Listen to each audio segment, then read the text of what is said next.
দিদিকে তো ভর্তি করা হয়েছিল এইমসে, আর আমরা এইমসে ঢোকার প্রায় আধ ঘন্টা 45 মিনিটের পরই নাকি দিদির ডেলিভারি কমপ্লিট হয়ে গেছে। কিন্তু সবার মতো ওরকম বেবিকে বের করে আমাদের দেখায়নি, অবজারভেশন রুমে রাখা হয়েছিল। তারপরে সবার প্রথমে বেবিকে দেখেছি আমি দেখে না লিটারালি কেঁদে ফেলেছিলাম। তো কেমন লাগছে? ভালো, মানে দাদা হয়ে কেমন লাগছে এখন যে নিজের একটা সিবলিং আছে? কেমন লাগছে? এরকম করে ভালো লাগে? ও ভালো,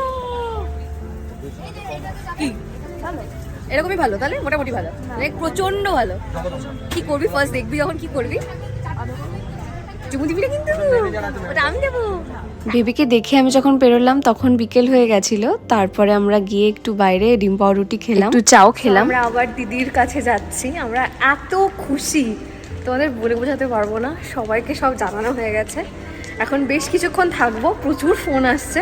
তোমাদের সাথে আবার পরের ভিডিওটা দেখা হবে, বাই।